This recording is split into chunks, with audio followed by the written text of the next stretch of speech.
ओम गुरुर्ब्रह्मा गुरुर्विष्णू गुरुर्देव महेश्वरा गुरुर्साक्षात् परब्रह्म तस्मै श्री गुरुवे नमः तस्मै श्री गुरुवे नमः। ओम सौराष्ट्रे सोमनाथांच श्रीशल्यमल्लिकार्जुनं उज्जन्यामहंकाल ओंकारममलेश्वरं परल्यवैजनाथांच डाकिन्या भीमाशंकरं सेतुबंधे तु रामेशं नागेशं दारुकावने वारण्यशातु विश्वेश त्र्यंबकं गौतमी तटे हिमालये तु केदार गृह्णेशं शिवालये इति 12 ज्योतिर्लिंगानि ओम नमो नमः। ब्रह्मानंदं परम सुखदं केवलं ज्ञानमूर्तिं द्वन्द्वातीतं गगनसदृशं तत्त्वमस्यादिलक्ष्यम् एकं नित्यं विमलमचलं सर्वधिकाक्षीभूतं भावातीतं त्रिगुणरहितं सद्गुरुं तं नमामि सद्गुरुं तं नमामि सद्गुरुं तं नमामि। ओम शांताकारं भुजंगशयनं पद्मनाभं सुरेशं विश्वाधारं गगनसदृशं मेघवर्णं शुभांगं लक्ष्मीकान्तं कमलनयनं योगिभिः अर्ध्यानगम्य वन्दे विष्णुं भवभयहारं सर्वलोकैकनाथं यं ब्रह्मा वरुण इंद्र रुद्रमरुता स्तुवन्ति देवे तत्तवेरवेदे काङ्गपदक्रमोपनिषदर गायन्ति यमकामगा ध्यानावस्थित तद्गतेन मनका पश्यन्ति यं योगिनो यशान्तं न विदुः देवाय तस्मै नमः देवाय तस्मै नमः देवाय तस्मै नमः। काल आपण 7व्या अध्यायाची सुरुवात केलेली आहे। 7व्या अध्यायामध्ये ज्ञान आणि विज्ञानचा विषय भगवंत सांगत आहे।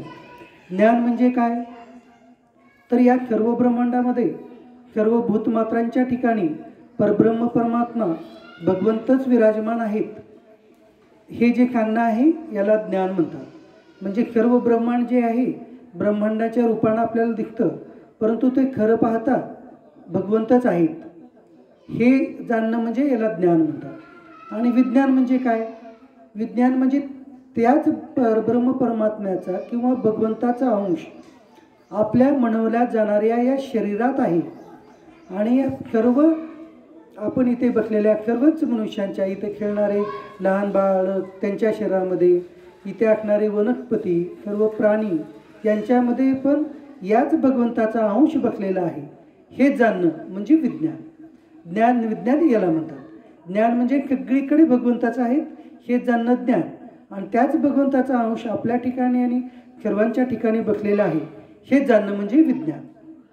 तर याच ज्या ज्ञान विज्ञानचं जे विवरण आहे भगवंत आतापर्यंत सांगत आलेले आहेत।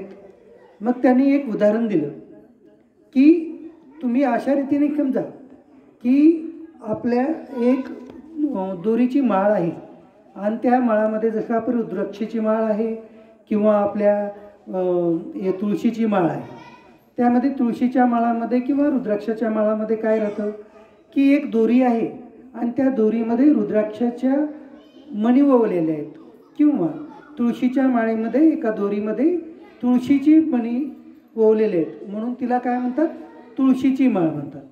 परंतु जर समजा आपण अशी केली की एक दोरी घेतली आणि त्या दोरीमध्ये एक ओवताना जी आहे ते मण्या जे केल्या ते दोरीच्या केल्या, मण्याही दोरीच्या केल्या आणि त्या दोरीमध्ये ओवले। मग ओवल्यानंतर जी माळ होती, ज्याप्रमाणे आपण रुद्राक्षाची माळ आणि तुळशीची माळ म्हणतो त्याप्रमाणे मग आता या मण्या पण दोरीच्या आणि मुख्य बांधणारी मध्ये दोरी, ही जी दोरी आहे ती दोरी पण कापसाचीच। मग आपण आता माळ कशाची म्हणणार, दोरीचीच माळ म्हणणार, म्हणजे दोरीचीच माळ आहे असं म्हणणार। म्हणजे त्या दोरी रूपानं पण दोरीच आहे आणि त्या मणी रूपानं पण दोरीच आहे।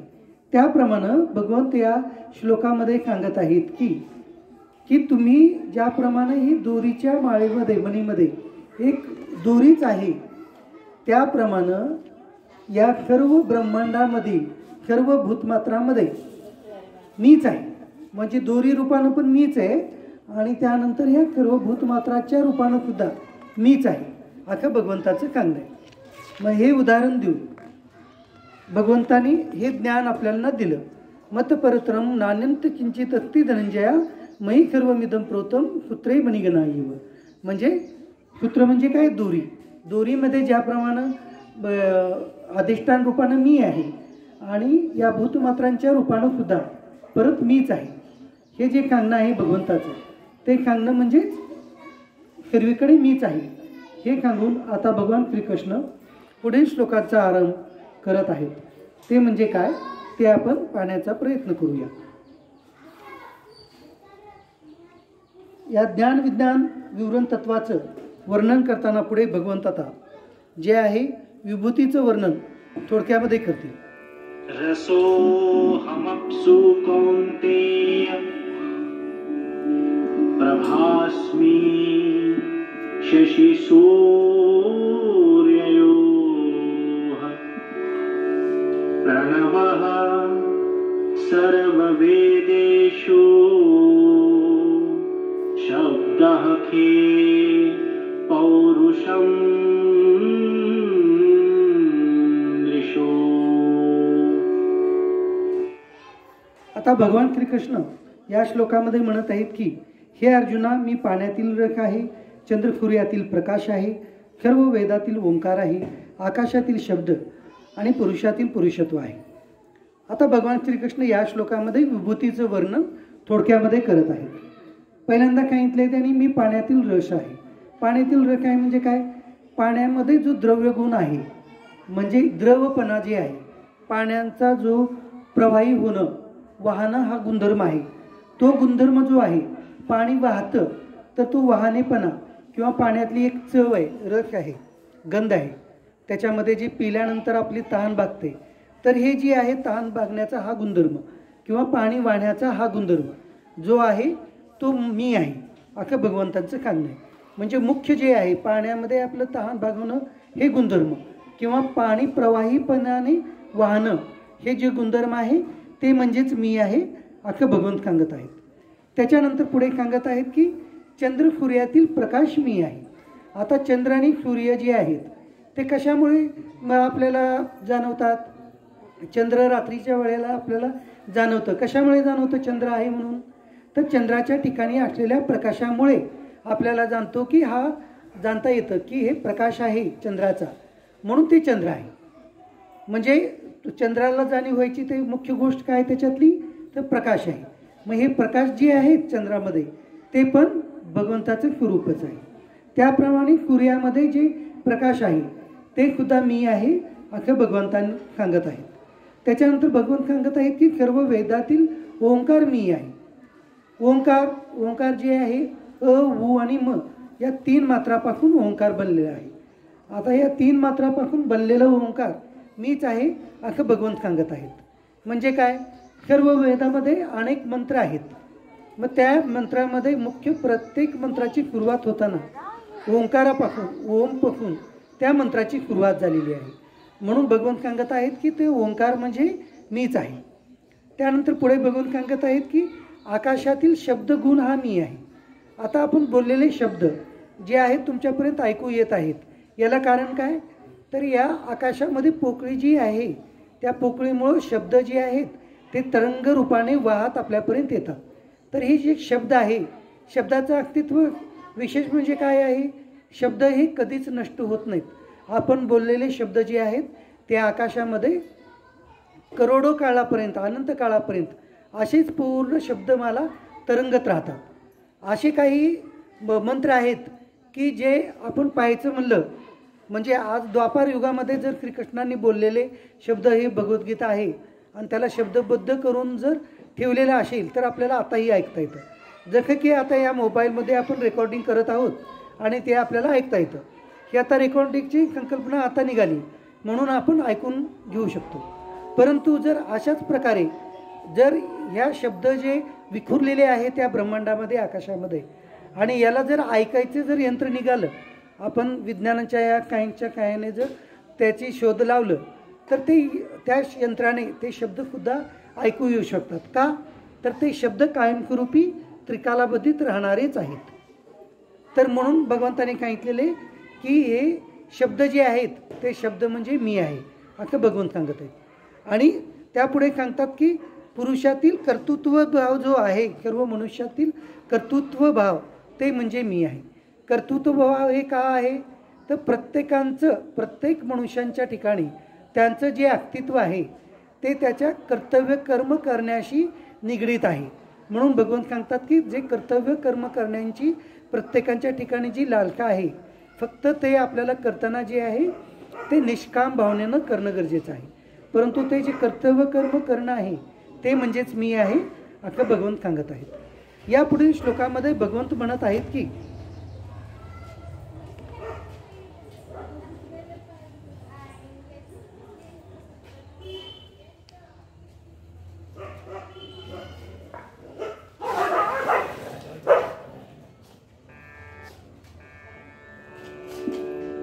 पुण्यो गन्धः पृथिव्यां च तेजश्चास्मि विभावसौ जीवनं सर्वभूतेषु तपश्चास्मि तपस्विषु.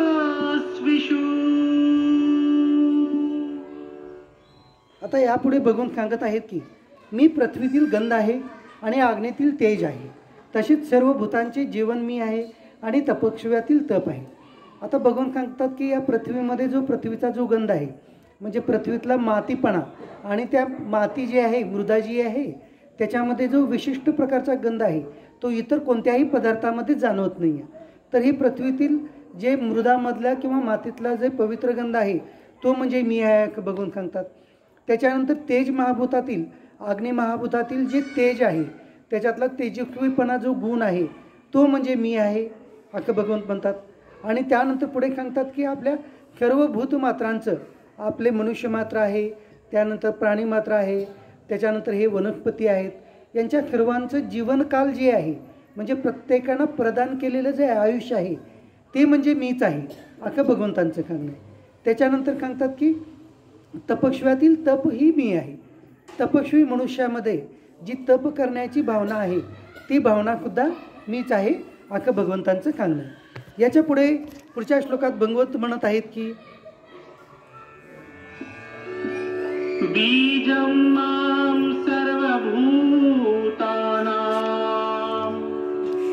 विद्धि पार्थ सनातनम् बुद्धिर्बुद्धिमतामस्मि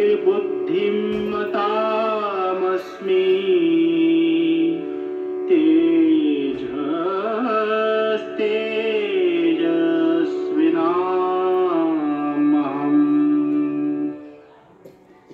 आता या पुढील श्लोकामध्ये भगवान श्रीकृष्ण सांगत आहेत की हे अर्जुना, तू संपूर्ण भूताचे सनातन कारण मलाच समज. मी बुद्धिमानांची बुद्धी आणि तेजस्वींचे तेज आहे.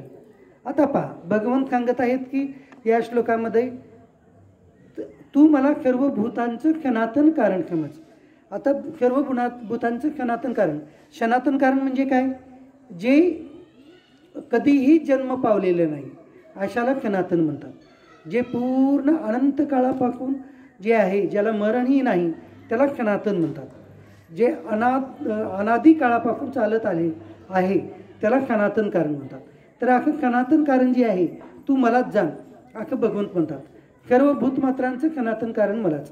आता पहा, सर्व भूतमात्रांचं कालच आपण पाहिलेलं आहे. सर्व भूतमात्र हे जे बनलेले आहेत ते कशापासून बनलेले आहेत, पराप्रकृती आणि अपराप्रकृती. काल अपराप्रकृती म्हणजे काय पाहिलं, अपराप्रकृती म्हणजे अष्टधा प्रकृती.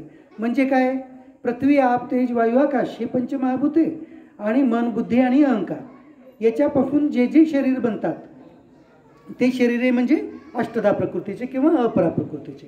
आता आपल्या सर्वांची शरीरे या 8 तत्वापासूनच बनलेली आहेत.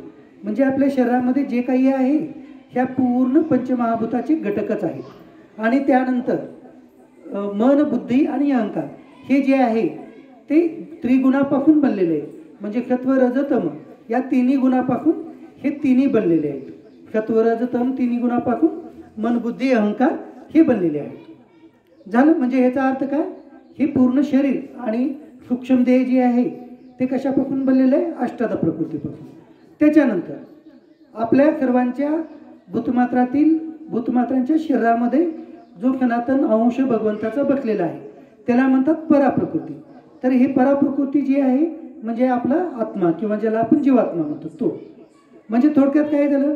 पराप्रकृती आणि अपराप्रकृतीपासून हे संपूर्ण शरीर बनलेलं आहे. मग भगवंतानी काय सांगितलं? ही पराप्रकृती आणि अपराप्रकृती जी आहे ती निर्माण कुणापासून झालेली आहे? भगवंतापासून झालेली आहे. आणि हे सर्व भूतमात्रांची शरीरे बनलेले कुणापासून आहेत? ह्या पराप्रकृती आणि अपराप्रकृतीपासून. म्हणजे याचा अर्थ काय झाला? भगवंतापासूनच सर्वांची शरीरे संपूर्ण बनलेली आहेत असाच याचा अर्थ होतो. मग याचा अर्थ म्हणजेच भगवंताने तेच म्हणलेलं आहे की मला ह्या सर्व भूतमात्रांचं तू सनातन कारण समज. सर्व भूतमात्रांचं सनातन कारण हे भगवंतच आहेत. याचं कारण का? तर पराप्रकृती आणि अपराप्रकृतीपासून सर्वांची शरीरे बनलेली आहेत आणि पराप्रकृती आणि अपराप्रकृती हे भगवंतापासून बनलेले आहेत. म्हणून आपण सर्व भूतमात्रांचं सनातन कारण हे भगवंताच आहेत. आता यापुढे भगवंत म्हणत आहेत की मी बुद्धिमानांची बुद्धी आहे. आता सर्वांच्या ठिकाणी मनुष्य मात्रामध्ये बुद्धी आहेच.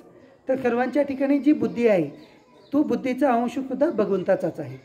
आणि त्यानंतर सांगतात की तेजस्वांच्या ठिकाणी जे तेज आहे ते पण मीच आहे. म्हणजे सर्व तेजस्वीमध्ये जे तेज आहे ते भगवंताचं आहे असं भगवंतांनी सांगितलेलं आहे. आता यापुढे भगवंत सांगत आहेत की पुढच्या श्लोकात भगवंत म्हणतात की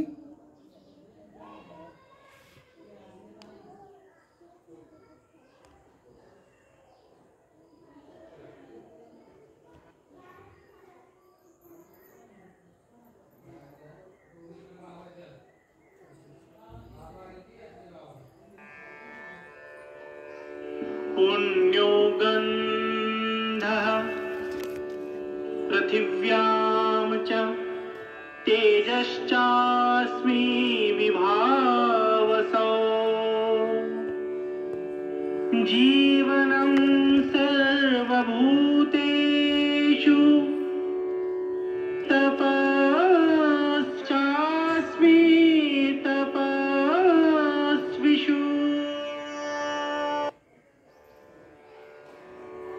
बलं बलवतां चाहं कामरागविवर्जितम्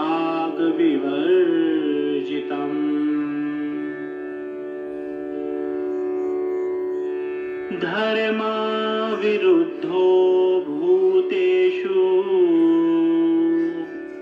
कामोऽस्मि भरतर्षभ.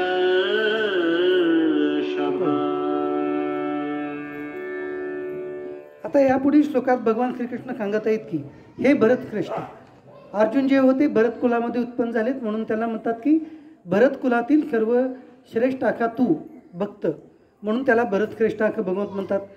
हे भरत श्रेष्ठ, मी बलवानांचे आसक्तीरहित व कामनारहित सामर्थ्य आहे आणि सर्व प्राण्यातील धर्माला अनुकूल अर्थात शास्त्राला अनुकूल आखा काम आहे. आता या श्लोकामध्ये भगवंत सांगत आहेत की बलवानांच्या ठिकाणी असलेलं जे आसक्तारहित आणि कामनारहित सामर्थ्य आहे ते म्हणजे मीच आहे. आता बलवान म्हणजे कुणाला म्हणायचं की जो शक्ती आहे, शरीराने शक्तिशाली आहे तोही बलवान झाला. आणि त्यानंतर जे राज्यकर्ते आहेत किंवा जे अधिकारी लोक आहेत किंवा जसं की आता आपल्या मिलिटरीच्या हातामध्ये काही पॉवर आहेत ते झालं, पोलीस दलांना काही पॉवर दिलेले आहेत. त्याच्यानंतर राजकीय लोक, पुढारी लोक जे आहेत, मंत्री, मुख्यमंत्री, प्रधानमंत्री यांच्याकडे काही अधिकार आहेत. तर ते अधिकार जो त्यांना प्राप्त झालेला आहे तो अधिकारी गुण त्यांच्यामध्ये जो आलेला आहे तो त्यांच्या प्रारब्धाने भगवंतानीच त्यांना प्रदान केलेला आहे. तर त्यांच्या ठिकाणी जर त्या अधिकारांचं त्यांनी वापर आसक्तीरहित म्हणजे कुठंही त्याच्यामध्ये स्वतःचा जो काही स्वार्थ आहे ते न पाहता त्याला काय म्हणतात आसक्ती. तर त्या आसक्तीचं कामना जे आहे ते त्यागून जर ते त्याने काम करू लागले तर ते जे आहे ते भगवंताचंच बल आहे असं भगवंत म्हणतात. आणि त्यानंतर म्हणतात की सर्व प्राण्यांमध्ये जे शास्त्राला अनुसरून जे काम आहे ते सुद्धा मीच आहे. जे पुत्रोत्पत्तीला कारण असं जे काम आहे ते पण मीच आहे असं या श्लोकामध्ये भगवंताचं सांगणं आहे.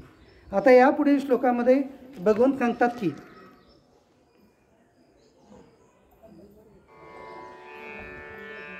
ये चैव सात्विका भावा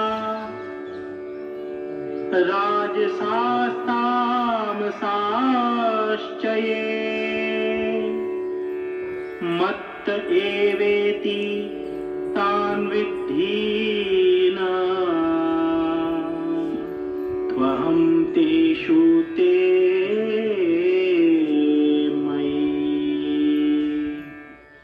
आता यापुढील श्लोकात भगवंत म्हणतात की आणखी जे सत्वगुणापासून रजोगुणापासून आणि तमोगुणापासून उत्पन्न होणारे भाव व पदार्थ आहेत ते सर्व माझ्यापासूनच उत्पन्न होणारे आहेत असे तुझं समज, परंतु वास्तविक पाहता त्यांच्यात मी आणि माझ्यात ते नाही.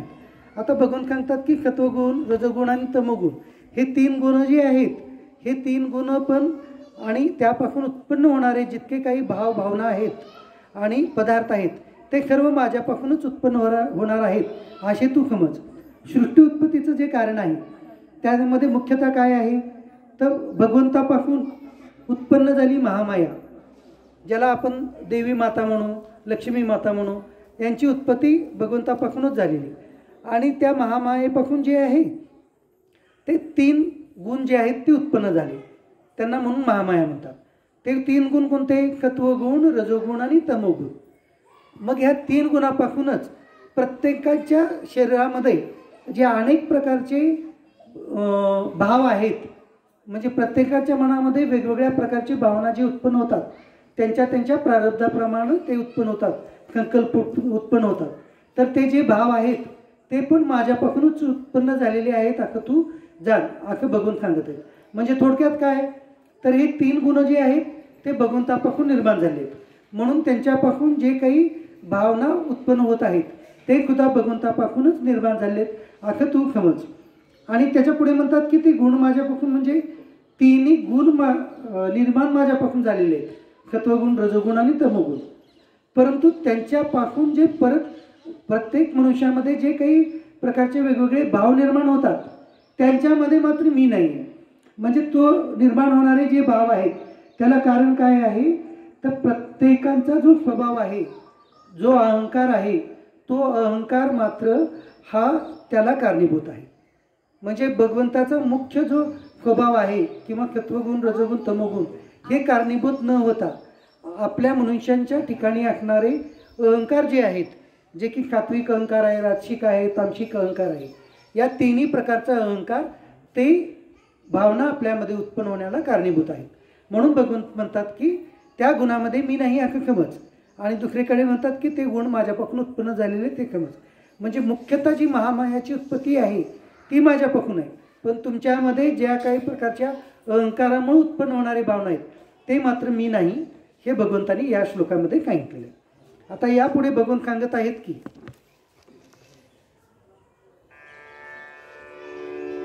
त्रिभिर्गुणं येर्भावैरेभिः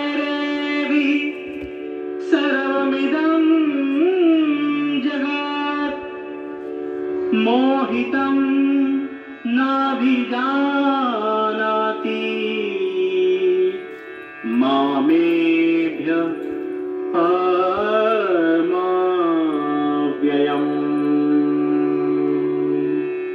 आता या गुणाबद्दलच पुढे आणखी बघून श्रीकृष्ण सांगत आहेत की गुणांच्या कार्य असणाऱ्या सात्विक, राजसिक आणि तामसिक या तिन्ही प्रकारच्या पदार्थांनी हे सारे जग आणि प्राणी समुदाय मोहित झालेले आहेत.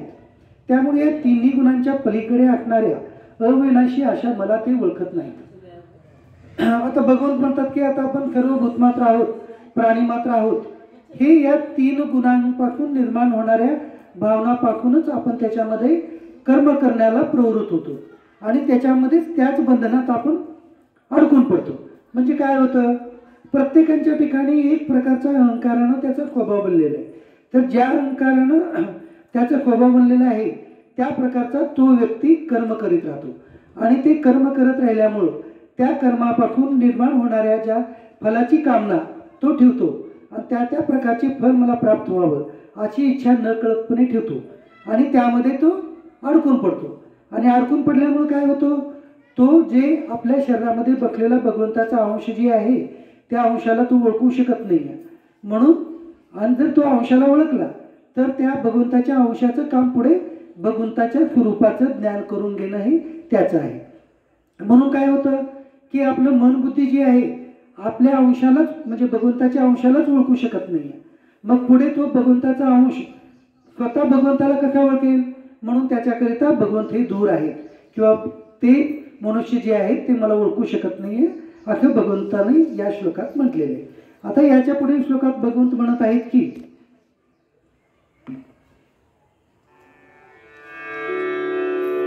दैवी ह्योषा गुणमयी मम माया दुरत्यया मामेव ये प्रपद्यन्ते मायामेतां तरन्ति ते. आता मग ज्या मायांची मी तुम्हाला आत्ता ओळख सांगितली त्याच्याबद्दल भगवंत सांगत आहे. कारण की ही अलौकिक अर्थात अति अद्भुत त्रिगुणात्मक माझी माया पार होण्यात फार कठीण आहे. परंतु जे केवळ मलाच निरंतर बसतात ते या मायेला ओलांडून जातात म्हणजे संसार तरून जातात. आता भगवंताने या मायेबद्दलच सांगितलेलं आहे. काय होतं पहा, हे त्रिगुण जे आहेत सत्व रज तम तिन्ही गुण आणि हे पंचमहाभूते जी आहेत यांची उत्पत्ती कुणापासून झालेली आहे? महामायापासून झालेली आहे. म्हणून हे महामायेच्या काठीच किंवा या महामायेमध्येच गुंतून आपण सर्व मनुष्य जे आहेत त्याच्यामध्ये गुंतूनच सर्व प्रकारची कर्मे आपण करत असतो. म्हणून जे या मायाला जाणतात आणि मला म्हणजे भगवंताला जे भजतात म्हणजे भगवंताचं जे भजन करतात आणि या मायेचं तत्वज्ञान जे जाणतात तेच जे आहेत ते असे महात्मे संत तर ते या मायेला ओलांडून कुठे जातात? या प्रपंचाला तरून पुढे भगवंताला प्राप्त होतात असं भगवंतांनी या श्लोकामध्ये सांगितलेलं आहे. म्हणजे आपलं काम काय आहे तर हे तत्वज्ञानाने आपल्याला मायेला ओळखायचं आहे. माया काय आहे तर या 3 गुणापासून माया बनलेली आहे. त्याच्यानंतर आपल्याला काय ओळखायचं आहे? हे जे शरीर आहे ते आपलं म्हणजे शरीर हे आपलं नाही आहे ज्याला आपण आपलं शरीर म्हणतो. तर हे शरीर जे आहे ते पंचमहाभूताचं ओळखायचं आहे. पंचमहाभूताचं आहे असं ओळखायचं आहे. आणि त्यानंतर ओळखायचं आहे की आपल्या शरीरामध्ये जो जीवात्मा आहे तो प्रत्यक्ष त्या भगवंताचा अंश आहे. म्हणून त्या भगवंताचा अंश म्हणून जाणून घेऊन त्याच भगवंताला ध्यान योगामध्ये बघून जी की ज्ञानयोगांची किंवा कर्मयोगांची पराकाष्ठा रूप अशी ध्यानयोग आहे त्यामध्ये प्रत्यक्ष भगवंतांचं दर्शन त्या ध्यानयोगामध्ये प्रत्येकाला होऊ शकतं जे की आजपर्यंत संत महात्म्यांना झालेलं आहे. तर म्हणून भगवंत म्हणतात की जर या मायेला तरून जे कोणी आले ते मात्र माझं दर्शन घेतात असं भगवंत सांगत आहेत. आता यापुढे भगवंत सांगत आहेत की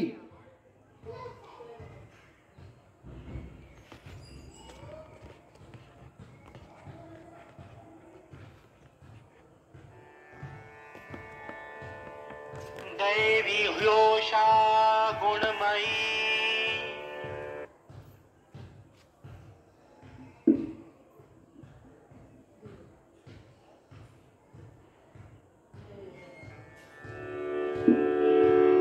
न मां दुष्कृतिनो मूढा प्रपद्यन्ते नराधमः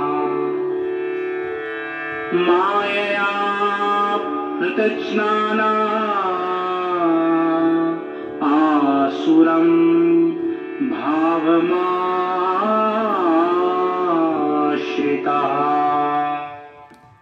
आता भगवान श्रीकृष्ण म्हणत आहेत की मायेने ज्यांचे ज्ञान हिरावून घेतले आहे असे आसुरी स्वभावांचे मनुष्यात नीच आखणारे दुष्ट कर्म करणारे मूर्ख लोक मला भजत नाहीत.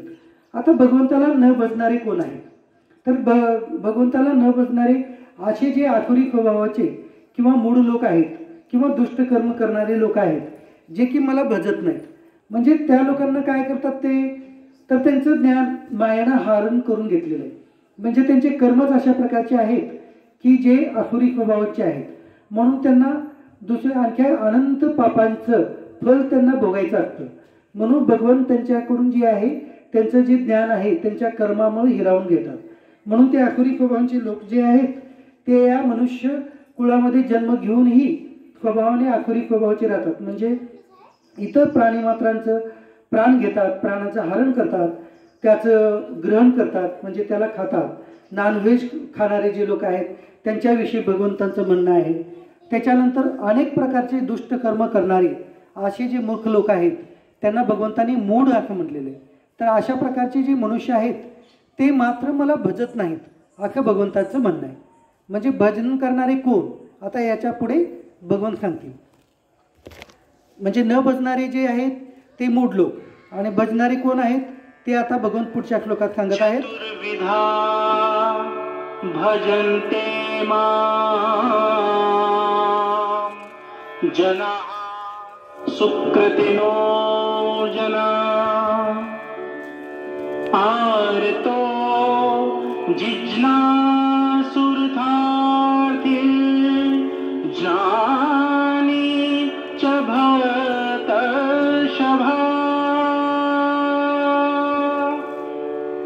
आता भगवंत सांगत आहेत या श्लोकामध्ये की जसे की आसुरी स्वभावाचे लोक आहेत, मूढ लोक आहेत, त्याच प्रकारे या ब्रह्मांडामध्ये मनुष्य कुळामध्ये किंवा या पृथ्वी लोकावरती मला भजणारे सुद्धा 4 प्रकारचे भक्त आहेत. मग ते कोणकोणते भक्त? हे भरतवंशामध्ये श्रेष्ठ अर्जुना, उत्तम कर्म करणारे, अर्थार्थी, अर्थ जिज्ञासू आणि ज्ञानी अशी 4 प्रकारचे भक्त मला भजतात. भगवंतांना भजणारे असे हे 4 प्रकारचे भक्त आहेत. जे पैशाची कामना करून किंवा जमिनीची कामना करून किंवा घरची कामना करून किंवा कार पाहिजे, मोटार पाहिजे, विमान पाहिजे किंवा सत्ता पाहिजे अशी इच्छा ठेवून भगवंतालाच बसतात, त्यांना अर्थार्थी भक्त म्हणतात. म्हणजे अर्थाची कामना करणे. त्याच्यानंतर अर्थभक्त. अर्थभक्त म्हणजे असे की कोणत्याही काळामध्ये आपण जर दुःखामध्ये पडलो, दुःखामध्ये पडल्यानंतर हे भगवंता मला वाचव, या दुःखातून मला वाचव, याच्यातून माझी, या संकटातून माझी सुटका कर असं म्हणून भगवंतालाच जो बघतो, भजन करतो भगवंताचं, त्याला म्हणतात भगवंताचा अर्थभक्त. त्याच्यानंतर आहे जिज्ञासू भक्त. जिज्ञासू भक्त म्हणजे काय?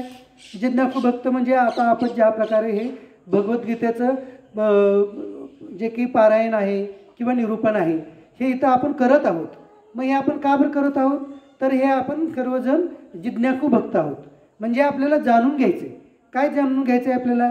की आत्मा काय आहे, अनात्मा काय आहे, भगवंत काय आहे, भगवंत कुणाला म्हणतात, हे विश्व म्हणजे काय आहे, हे ब्रह्मांड म्हणजे काय, आपण इथं जन्म घेतो आणि मरतो म्हणजे नेमकं काय होतं, मग आपण कोण, हे शरीर कोण, हे जाणून हे सर्व प्रश्नांची उत्तरे ज्यांना जाणून घ्यायची आहेत, जिज्ञासा भावनांनी ज्याला प्रश्नांची उत्तरे जाणायची आहेत, मुख्यतः आत्मा आणि अनात्मा याच्याविषयी ज्ञान ज्यांना करून घ्यायचं आहे त्यांना म्हणतात जिज्ञासू भक्त.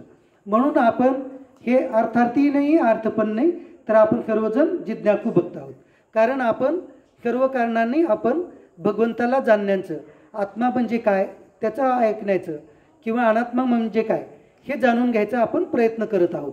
म्हणून आपण सर्वजण जिज्ञासू भक्त आहेत. आणि त्याच्यानंतर सांगतात की पुढचा प्रकार ज्ञानीभक्त.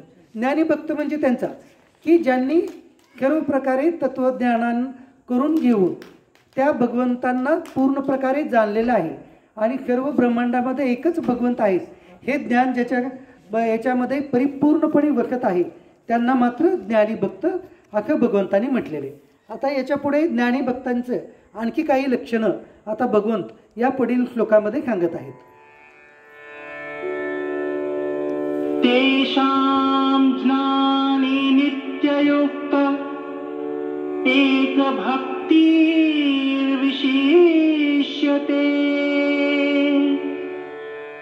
प्रियो हि ज्ञानिनोत्यर्थमहं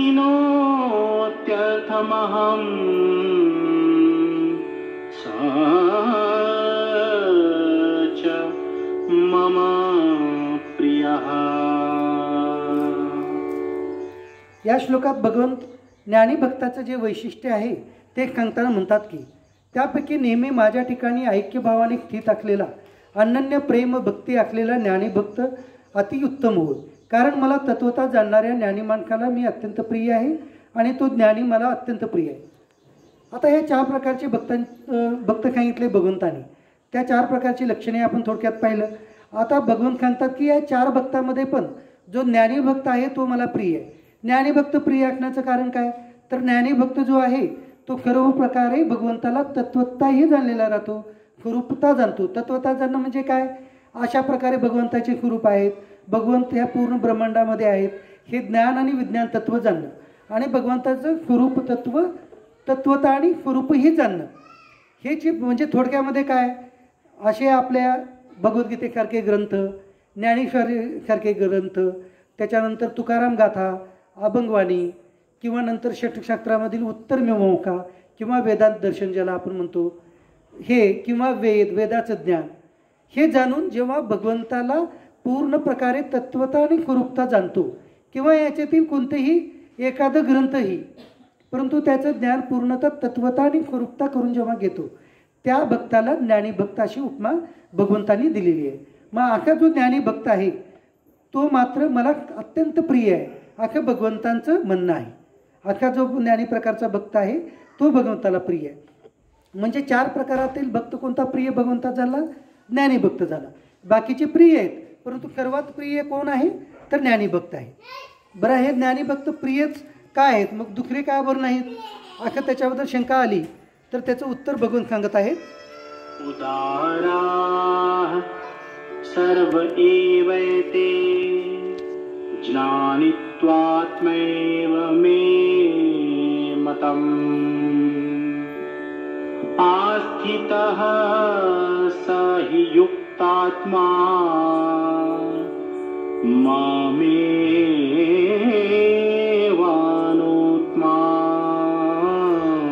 गतिम्. आता भगवंत सांगत आहेत की हे 4 प्रकारचे जे सर्व भक्त आहेत ते उदार आहेत, परंतु ज्ञानी तर साक्षात माझी स्वरूपच आहे असे माझे स्पष्ट मत आहे.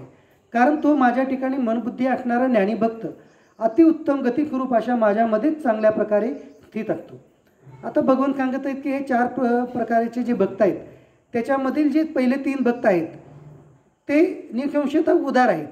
उदार म्हणजे त्यांचं मन मोठं आहे आणि त्यामुळं ते सर्व भूतमात्रामध्ये दयाभावनेनेच पाहतात आणि सर्व भूतमात्रांच्या ठिकाणी त्यांच्या ठिकाणी उदार भाव आहे, म्हणजे दयाभाव आहे, म्हणून ते मला प्रिय आहेतच. परंतु जो ज्ञानी भक्त आहे तो मात्र साक्षातपणे माझं स्वरूप आहे, कारण तो प्रत्यक्ष भगवंतांना जाणलेला आहे. सर्व भूतमात्रामध्ये एकाच भगवंताचा अंश आहे हे त्या ज्ञानी भक्तांना जाणलेलं आहे. म्हणून भगवान त्याला म्हणत आहेत की तो भक्त म्हणजे साक्षात माझा अंश आहे, हे अख्खं भगवंत सांगत आहेत. का बरं? त्याच्या मन बुद्धीमध्ये जे आहे भगवंताचं तत्वस्वरूप जे आहे पूर्णप्रमाणे तो जाणलेला आहे आणि त्याच्या आत्मतत्वाला तो जाणून आत्मतत्व जे आहे ते भगवंतामध्ये तो स्थिर करत असतो. जेव्हा त्याचं जेव्हा या शरीराचं म्हणवलं जाणारं हे जे मनुष्यदेह आहे याचा जेव्हा तो त्याग करतो तो प्रत्यक्षपणे त्या भगवंतामध्येच विलीन होतो. म्हणून भगवंत त्याला म्हणत आहेत की तो म्हणजे प्रत्यक्षतः माझा स्वरूपच आहे आणि तो माझा अंशच आहे, हे स्वतः भगवंत या श्लोकामध्ये सांगत आहेत. मग याची ह्या ज्ञानी भक्तांची आणखी याच्यापेक्षा पुढे काय विशेषता आहे, ती विशेषता भगवंत आता या पुढील श्लोकात सांगत आहेत. बहूनां जन्मनामन्ते ज्ञानवान् मां प्रपद्यते वासुदेवः सर्वमिति स महात्मा सुदुर्लभः. आता या श्लोकामध्ये भगवंत सांगत आहेत की पुष्कळ जन्माच्या शेवटच्या जन्मात तत्वज्ञान झालेला मनुष्य सर्व काही वासुदेवच आहे अशी समजून मला बसतो तो महात्मा अत्यंत दुर्मिळ आहे. आता पहा, आता जन्मांचा पहिला जन्म कोणता आणि शेवटचा जन्म कशाला म्हणायचं?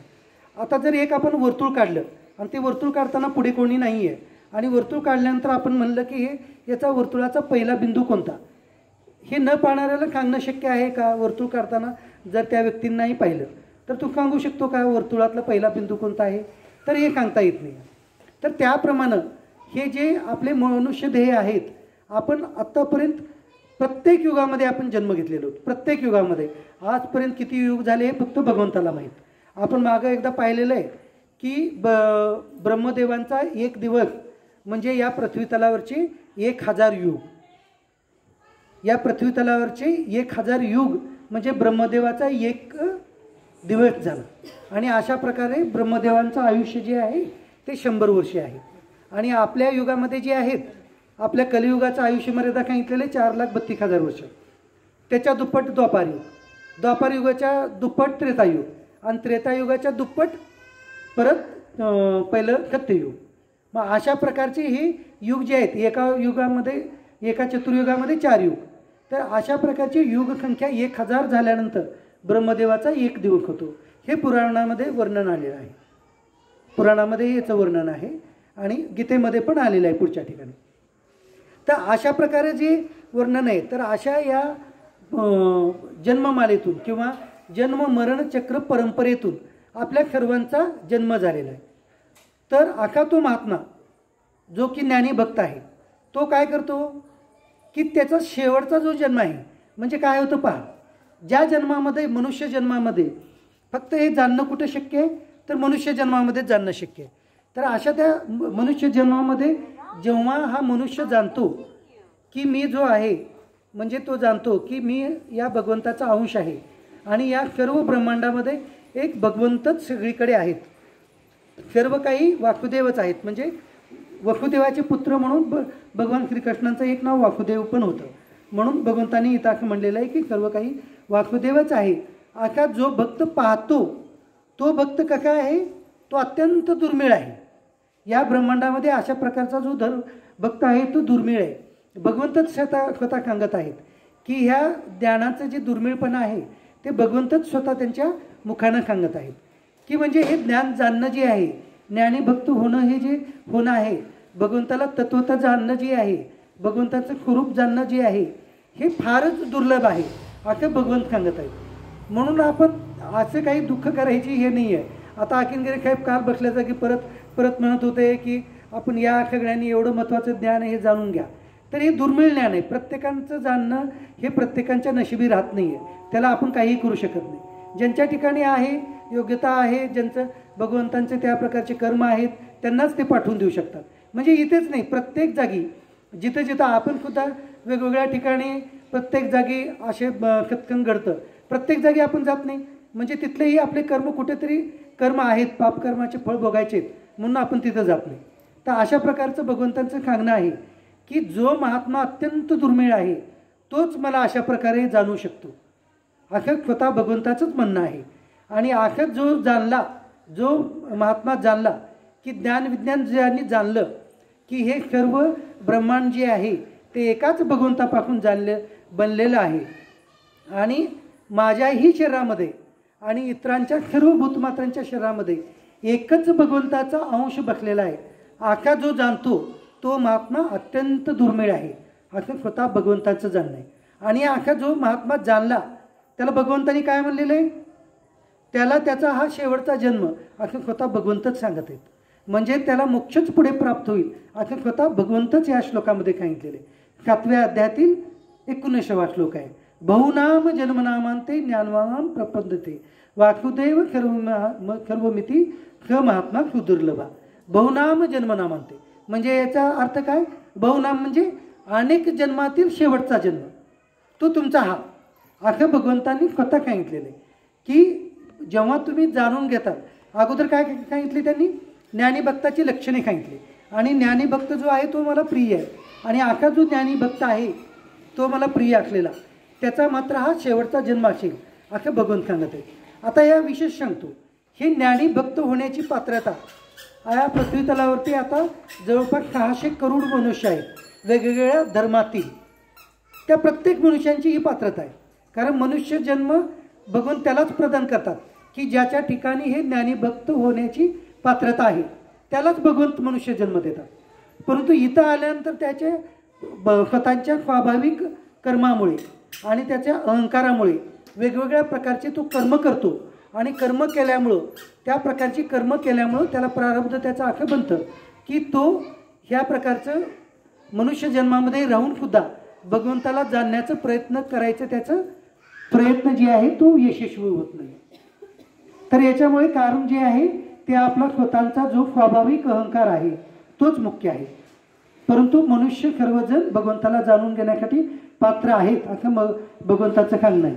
आणि जो कोणी मला जाणेल आणि ज्ञानीभक्त बनेल तोच मात्र त्याचा शेवटचा जन्म आहे हे तुम्ही निसंशयपणे जाणा असं भगवंतांनी म्हटलेलं आहे.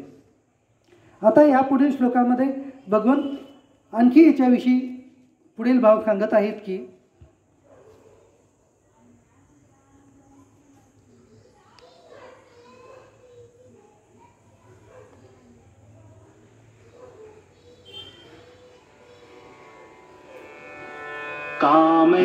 कामैस्तैस्ते हृतजनानाः प्रपद्यन्ते न्यदेवताः तं तं नियममास्थाय प्रकृत्या नियताः स्वया. आता भगवंतांनी ज्ञानीभक्तांची व्याख्या सांगितली. ज्ञानीभक्त म्हणजे कोणाला म्हणायचं हे सांगितलं. परंतु या पृथ्वी लोकावरती आपणही आणि इतर सर्व मनुष्यजन पण वेगवेगळ्या प्रकारच्या देवतांचे भजन करतात. मग त्याला काय म्हणायचं याच्याविषयी भगवंत सांगत आहेत की त्या भगवानच्या इच्छेने ज्यांचे ज्ञान हिरावून घेतले आहे असे लोक आपापल्या स्वभावाने प्रेरित होऊन निरनिराळे नियम पाळून इतर देवतांची पूजा करतात. आता भगवंत सांगत आहेत की आपण मनुष्यजन वेगवेगळ्या प्रकारची कामना ठेवून आपण काय करतो त्या देवतांची आपण मनोकामने मनोभावानं त्यांची पूजा अर्चना करतो. म्हणजे कसं आपल्याला म्हणजे आपल्या शास्त्रामध्ये काही ठिकाणी सांगितलेले आहेत किंवा अनेक प्रकारचे महाराज आपल्याला सांगतात की तुम्ही या प्रकारचे यज्ञ केलात किंवा या देवाची तुम्ही पूजा अर्चा केलात, तुम्ही इतके मंगळवार केलात, इतके गुरुवार केलात, इतके सोमवार केलात की तुम्हाला हे देवता प्रसन्न होतील, हे देवता प्रसन्न होतील असं म्हणतील. आता हे जे आहे कुठल्या वाराला काय होतं हे आपल्याला पण माहिती आहे, मलाही माहिती आहे. परंतु ते सांगून ते शास्त्रामध्ये त्याचा उल्लेख म्हणजे वेगळ्या पद्धतीने आहे म्हणून ते आपल्याला सांगणं नाही आहे. तर त्या वेगवेगळ्या देवतांचं आपण भजन करतो. म्हणजे वेगवेगळे वार पाहून किंवा वेगवेगळ्या आपल्या इच्छा ठेवून त्या देवतांची आपण कामना करतो. तर भगवंत सांगत आहेत की तुम्ही माझी इच्छा न करता म्हणजे भगवंताच्या प्राप्तीची इच्छा न ठेवता तुम्ही जर इतर देवतांची जर त्यांना भजत आहात तर मग मी काय करतो तर त्या देवतांच्या ठिकाणचीच तुमची श्रद्धा जी आहे मी अत्यंत परत दृढ करत जातो. म्हणजे ज्या देवतेला तुम्ही दृढ करता, ज्या देवतेला तुम्ही भजता त्यांच्याबद्दलच तुमची भावना जी आहे ते मी तिथं दृढ करतो आणि तुम्हाला त्या देवताकडून त्या प्रकारचे फल तुम्हाला देऊन टाकतो. म्हणजे मग आपण कुठले भक्त झालो मग त्या अर्थार्थी अर्थ किंवा अर्थपर्यंतच येतं, जिज्ञासू पण येते. कारण जिज्ञासू जाणणं म्हणजेच हे अध्यात्म तत्व ज्याला जाणतो त्यालाच जिज्ञासू भक्त म्हणतो. आणि जिज्ञासू भक्तच पुढे ज्ञानभक्त होतो. आपण जर आता जिज्ञासू भक्त झालो तर ज्ञानी भक्त होण्याची पात्रता आपल्या ठिकाणी नक्कीच येते. म्हणून या जिज्ञासू भक्तापर्यंत येणं हीच फार मोठी पात्रता आहे. बरेच जण अर्थभक्तापर्यंत येऊन अडकून पडतात. म्हणजे पहिल्यांदा अर्थार्थी भक्त, प्रत्येकजण आपण अर्थार्थी भक्त होतोच, प्रत्येकजण होतोच आहेच. कारण काहीतरी इच्छा ठेवून कामना ठेवून आपल्या पैशाची कामना असेल, कुठल्या गाड्यांची असेल, कुठल्या नोकरीची असेल, कुठल्या पैशाची असेल, हे कामना ठेवून आपण भगवंताचं भजन केलेलंच आहे. तर मग ते जेव्हा केलं त्यावेळेला आपल्याला अर्थार्थी भक्त म्हणलं.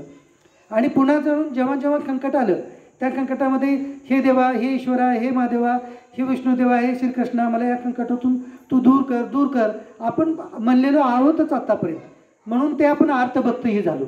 मग आपले ते अर्थार्थी भक्त आणि अर्थभक्त याची पात्रता होऊन आपण पुढे कुठेतरी आलेले आहोत. म्हणून आपण जिज्ञासू भक्त होण्यासाठी आपल्याला ह्या भगवद्गीता ऐकण्याची प्रेरणा प्राप्त झालेली आहे. म्हणून आपण ती भगवद्गीता ऐकत आहोत. म्हणून आपण ते जिज्ञासू भक्त या संज्ञेला आपण प्राप्त होत आहोत. आता याच्या पुढे जे काही आहे जिज्ञासू भक्तानंतर आपण पुढची जी पायरी आहे ती ज्ञानीभक्ताची आहे. ज्ञानीभक्त याच्यानंतर पुढची पायरी आहे.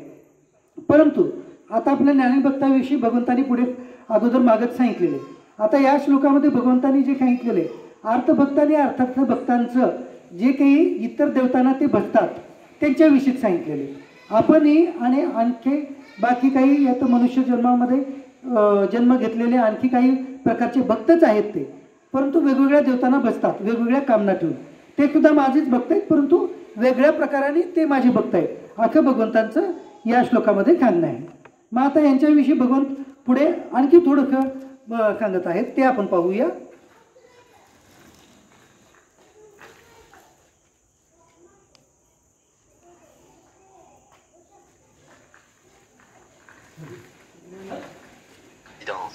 cette connaissance et on atteint ma forme.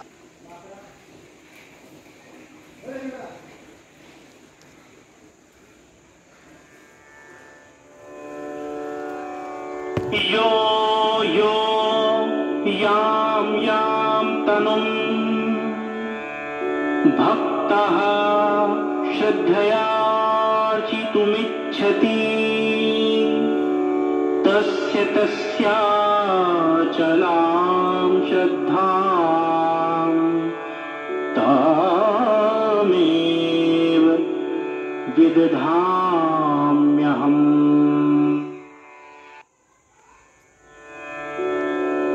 सतया श्रद्धया युक्तस्तस्या राधनमीहते लभते च ततः कामान्मयैव विहितान् हितान्। जो जो खकाम भक्त ज्या ज्या देवता रूपाचे श्रद्धेने पूजन करू इच्छितो त्या त्या भक्ताची त्याच देवतेवरील श्रद्धा मी दृढ करतो। तो त्या श्रद्धेने युक्त होऊन त्या देवतेचे पूजन करतो आणि त्या देवतेकडून मीच ठरविलेले ते इच्छित भोग निश्चितपणे मिळवतो। आता भगवंत हेच या श्लोकामध्ये सांगितलेले आहे की जो भक्त ज्या देवताचे पूजन करतो, श्रद्धेनं पूजन करतो, त्या त्या भक्ताची त्या देवतेप्रती असलेली जी श्रद्धा आहे ती मी परत परत वाढवून ठेवतो, त्याच्या ठिकाणी वाढवतो ती श्रद्धा। म्हणून तो भक्त त्या त्या देवतेची परत परत त्यांचीच पूजा करायला लागतो। आणि म्हणून मी काय करतो, त्या भक्ताची जी आहे त्या देवतेप्रतीची असलेली श्रद्धा तिथंच दृढ ठेवून मीच त्याला वेगवेगळ्या प्रकारचे भोगाचं प्रदान करतो, परंतु ते माझ्याकडून ते देवताच त्याला देतात, असं भगवंतांचं सांगणं आहे। आता मग आता याच्या पुढे अजून काय होतं, म्हणजे इतर जे देवता आहेत ते वेगवेगळ्या प्रकारचे भोग जे आहेत ते प्रदान करतात। म्हणजे मोक्षाचं फळ हे फक्त भगवंत देतात। श्रद्धया युक्तस्तस्या राधनमीहते लभते च ततः कामान्मयैव विहितान् हितान्।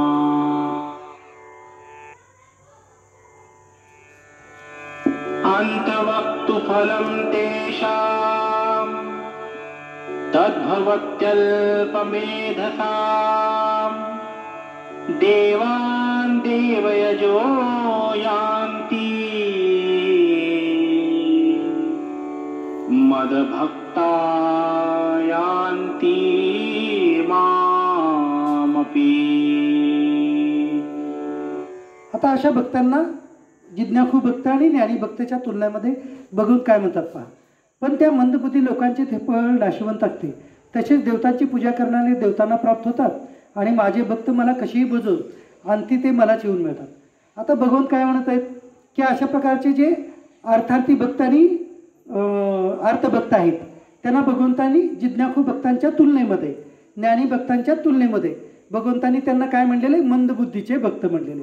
मग असे जे मंदबुद्धीचे भक्त आहेत जे इतर देवताची पूजा करतात ते जे आहेत ते त्या त्या देवतांनाच प्राप्त होतात, परंतु माझे जे भक्त आहेत ते कशा प्रकारेही मला भजू दे परंतु ते शेवटी मलाच येऊन बसतात।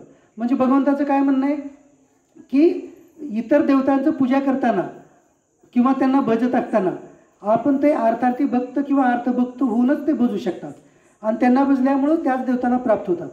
परंतु भगवंताचे जे भक्त आहेत भगवंताला पूर्ण प्रकारे जाणून जर अर्थार्थी भक्त होऊन जरी भजलं तरी शेवटी तो भगवंताकडे जातो, म्हणजे त्याचं रूपांतर जे आहे जिज्ञासू आणि ज्ञानी भक्ताकडेच होतं। म्हणून भगवंत या श्लोकामधून सांगत आहेत की तुम्ही कोणत्याही जरी भावनेने भजत असताल तर मला जाणूनच तुम्ही भजा, असं भगवंतांचं सांगणं या श्लोकामध्ये आहे। आता या पुढील श्लोकामध्ये भगवंत सांगत आहेत की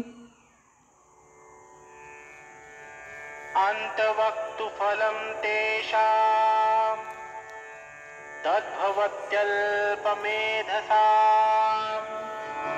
देवान् देवयजो यान्ति मदभक्ता यान्ति मामपि।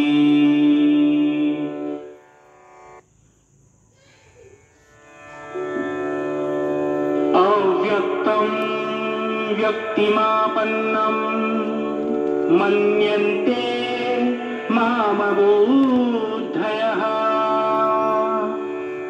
परं भावमजानन्तो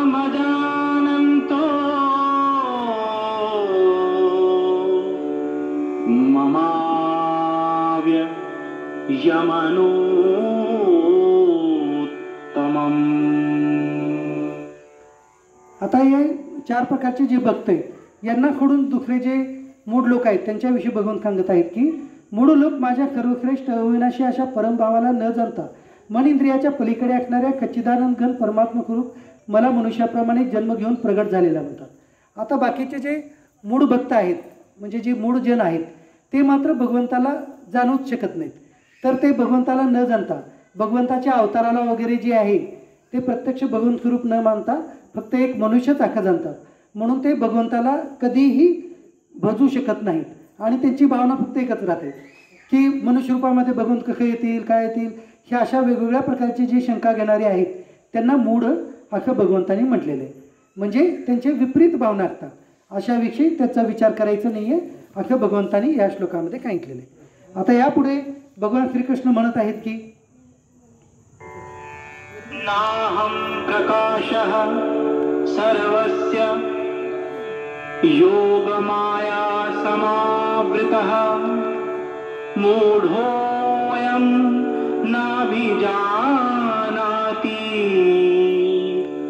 लोको मामजं व्ययम्.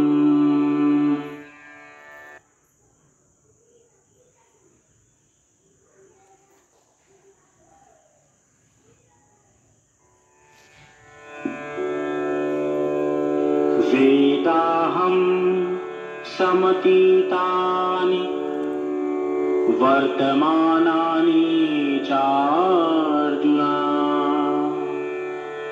भविष्यानि च भूतानि मां तु वेद न कश्चन.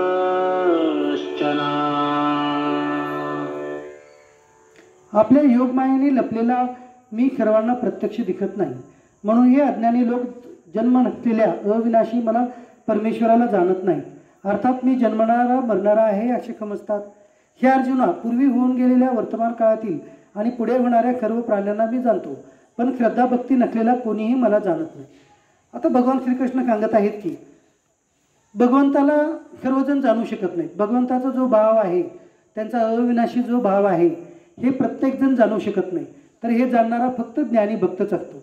म्हणून त्यावेळेला द्वापार युगामध्ये जे होतं ते दुर्योधनासारखे वगैरे जे काही लोक होते ते भगवंताला म्हणजे भगवान श्रीकृष्णांना भगवंत म्हणून जाणत नव्हते. तर एक चतुर मनुष्य अशा प्रकारचा आणि दुष्ट मनुष्य असा म्हणून जाणत होते. तर त्या योगे या श्लोकाचा भावार्थ आहे की अर्जुनाला ते अप्रत्यक्षपणे सांगत आहेत की जे दुसरे काही चतुर लोक आहेत ते मला ते जाणूच शकत नाहीत. मी भगवंत आहेत हे जाणू शकत नाही. मी अविनाशी आहे असं जाणू शकत नाही. तर अगोदर आता या काळामध्येही पुढे पण आणि याच्यानंतर म्हणजे भविष्यकाळामध्ये आणि पाठीमागे भूतकाळामध्ये सुद्धा ज्यांची माझ्यावरती श्रद्धा आणि भक्ती नव्हती अशी कोणतेच मनुष्य मला जाणूच शकत नाहीत असं भगवंताचं म्हणणं आहे. म्हणजे भगवंतांना जाणणं हे जे आहे ज्यांची त्यांच्यावर श्रद्धा भक्ती आहे आणि जे ज्ञानी भक्त आहेत तेच भगवंताला जाणू असं या श्लोकामध्ये भगवंतांचं सांगणं आहे. याविषयीच पुढे आता पुढच्या श्लोकामध्ये भगवंत सांगतील की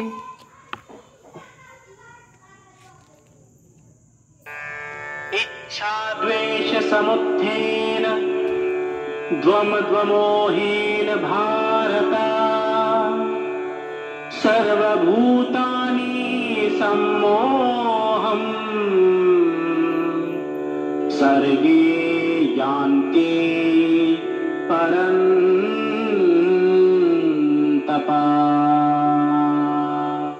हे भरतवंशी अर्जुना या सृष्टीमध्ये इच्छा आणि द्वेष यामुळे उत्पन्न झालेल्या सुख दुःखरूप द्वंद्वाच्या मोहाने सर्व प्राणी अत्यंत अज्ञानाला प्राप्त होतात. आता भगवान श्रीकृष्ण या श्लोकात अर्जुनाला सांगत आहेत की या ब्रह्मांडामध्ये किंवा या मनुष्य जन्मामध्ये आपण सर्व प्रकारचे मनुष्य जे आहोत अनेक प्रकारच्या इच्छा आकांक्षा अनेक प्रकारच्या कामना अहंता ममता याच्यामध्येच गुरफटून जातो आणि त्याच्यामध्ये गुरफटून गेल्यामुळं आपल्याला एक प्रकारचं अज्ञान येतं. ते अज्ञान कोणतं येतं तर आपलं खरं स्वरूप कोणतं आहे ते आपल्याला जाणता येत नाही. म्हणजे त्यालाच भगवंतानी अज्ञान म्हटलेलं आहे. म्हणजे आपण भगवंतांचे अंश आहोत हेच आपण विसरून जाणं यालाच भगवंतानी अज्ञान म्हटलेलं आहे.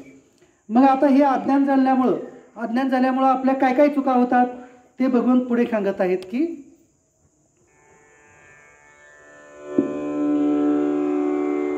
जरा मरण मोक्षाय मामाश्रित्य यत्यन्ति ये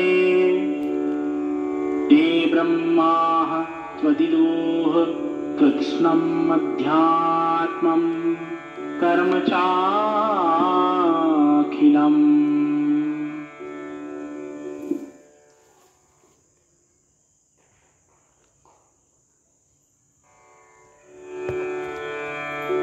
येषां त्वन्तगतं पापं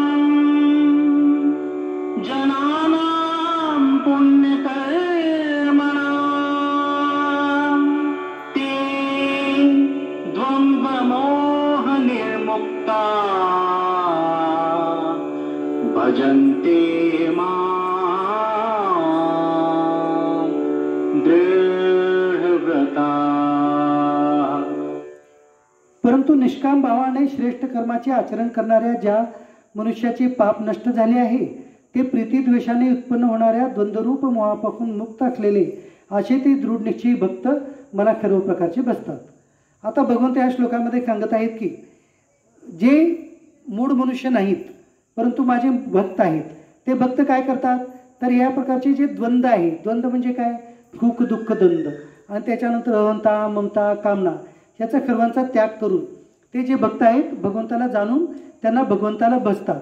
मग भगवंताला भजल्यानं काय होतं भगवंताला भजून ते भक्त जे आहेत ते भगवंताला शरण जाऊन हे जरा मरण मोक्ष म्हणजे हे जरा म्हणजे वृद्धत्व आणि मरण म्हणजे प्रत्येकानं जे या देहाचं मरण होतं तर हे देह परत पुन्हा होणारं जन्म मरण जे आहे त्याला त्यागून मलाच ते येऊन प्राप्त होतात.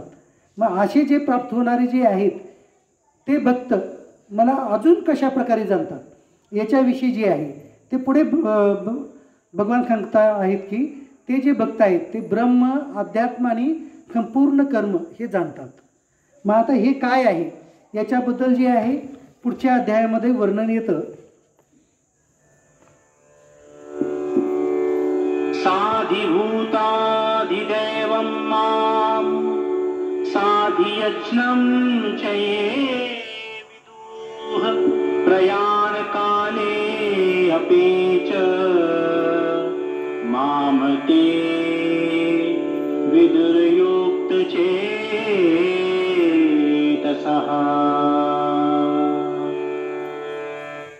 तर अशा प्रकारे ब्रह्म काय आहे, अध्यात्म काय आहे, कर्म म्हणजे काय, आदिभूत म्हणजे काय, आदिदेव काय आणि आदियज्ञ काय आहे हे जो मनुष्य जाणतो, हे मनुष्य देह असताना जाणतो किंवा मनुष्य देहाचा त्याग करताना जाणतो, जर त्या शेवटच्या वेळेला जरी जाणला तर तो मनुष्य मलाच प्राप्त होतो असं भगवान सांगत आहेत. मग हे या 4 प्रश्नाची उत्तरे पुढे 8व्या अध्यायामध्ये आपल्याला भगवान सांगतील ते आपण आता उद्या पाहूया. आता हा 7वा अध्याय इथे संपलेला आहे. ओम तत्सदिती श्रीमद्भगवद्गीता उपनिषत्सु ब्रह्मविद्यायां योगशास्त्रे श्रीकृष्णार्जुन संवादे ज्ञानविज्ञान योगो नाम 7मो अध्याय. अशा प्रकारचा हा ओंकार स्वरूपी भगवंताचं वर्णन करणारं हे भगवद्गीता नावाचं जे उपनिषद आहे ज्याच्यामध्ये ब्रह्मविद्याचा उपदेश आलेला आहे आणि ज्याच्यामध्ये अनेक योग मार्गांचा याच्यात उल्लेख आलेला आहे. असं ते भगवान श्रीकृष्णाने अर्जुनाला सांगितलेलं ज्ञान जे आहे ते भगवद्गीतेच्या नावानं इथं प्रगट झालेलं आहे आणि त्यामधील हा ज्ञानविज्ञान नावाचा हा इथला 7वा अध्याय इथे समाप्त झालेला आहे. तर हा जो अध्याय आहे तो माझे सद्गुरू त्यानंतर भगवान श्रीकृष्ण आणि भगवान राम सदाशिव यांच्या चरणी अर्पण करतो आणि इथंच थांबतो. ओम